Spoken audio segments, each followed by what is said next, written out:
ഈ വരുന്ന റബീഉൽ അവ്വലിൽ ഒരു ദിവസവും മുടങ്ങാതെ മൗലിദ് ഓതണമെന്ന് നമ്മുടെ നേതൃത്വമായ റഈസുൽ ഉലമാ ഉസ്താദ് പറഞ്ഞു തന്നിട്ടുണ്ട്.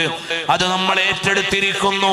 നമ്മുടെ എല്ലാവരുടെയും വീടുകളിൽ മുടങ്ങാതെ മങ്കൂസ് മൗലിദെങ്കിലും പാരായണം ചെയ്യണം.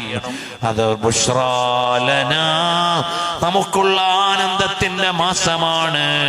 നബി സല്ലല്ലാഹു അലൈഹി വസല്ലം തങ്ങളെ കാണാൻ പറ്റുന്ന കണ്ണില്ലെങ്കിൽ കണ്ണെന്തിനാണെന്ന്, അവിടുത്തെ കേൾക്കാൻ പറ്റാത്ത കാതാണെങ്കിൽ കാതെന്തിനാണെന്ന്, അവിടുത്തെ ഹസ്തദാനം ചെയ്യാൻ പറ്റാത്ത കൈകളാണെങ്കിൽ അതെന്തിനാണെന്ന് ആലോചിക്കുമ്പോഴല്ലേ നബി സല്ലല്ലാഹു അലൈഹി വസല്ലം തങ്ങളുടെ തിരുചര്യകളിലേക്ക് എത്തിച്ചേരാനാവുക.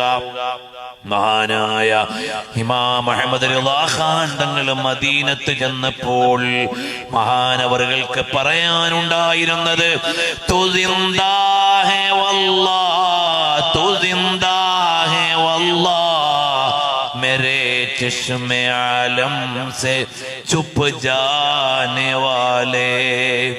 ഞാൻ മദീനത്ത് വന്നപ്പോൾ ഖബറു ശരീഫിന്റെ മുമ്പിലെത്തിയപ്പോൾ കേവലം ഒരു ഖബർ സിയാറത്ത് ചെയ്യാൻ വന്നതല്ല, അതാ ഖബറിന്റെ ഉള്ളിൽ ഉണർന്ന് വിശ്രമിക്കുന്നുണ്ട് റസൂലുള്ളാഹി സ്വല്ലല്ലാഹു അലൈഹി വസല്ലം എന്ന് അനുഭവിച്ച മഹാൻ അവിടെ നിന്നുകൊണ്ട് പറഞ്ഞതാണ്, തു സിന്ദാ ഹേ വല്ലാഹ്, തു സിന്ദാ ഹേ വല്ലാഹ്.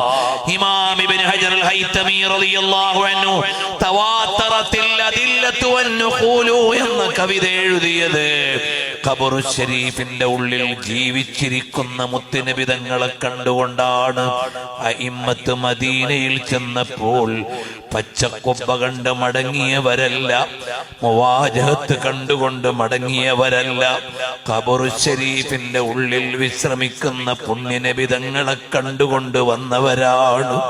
അവര് കണ്ടുകൊണ്ട് മടങ്ങിയപ്പോൾ അവരുടെ തടി തിരിച്ചു പോന്നപ്പോഴും ഉടല് തിരിച്ചു പോന്നപ്പോഴും അവരുടെ കൽബ് മദീനയിലായിരുന്നു. നമ്മൾ പക്ഷേ ഉടലോട് മദീനയിലെത്തിയാലും കൽബ് മദീനയിലെത്തുന്നുണ്ടോ?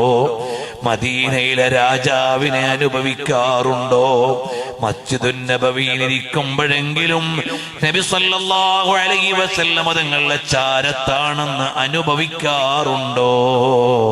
അല്ലാഹുവേ, ആശിഖുർ റസൂൽ റഹ്മത്തുള്ളാഹി അലൈഹിയുടെ ചാരത്ത് ഞങ്ങൾ ഈ രാത്രിയിൽ സംഗമിച്ചതിന്റെ സൗഭാഗ്യം കൊണ്ട് ഞങ്ങളുടെ ഓരോരുത്തരുടെയും ഉള്ളിലേക്ക് ഞങ്ങളുടെ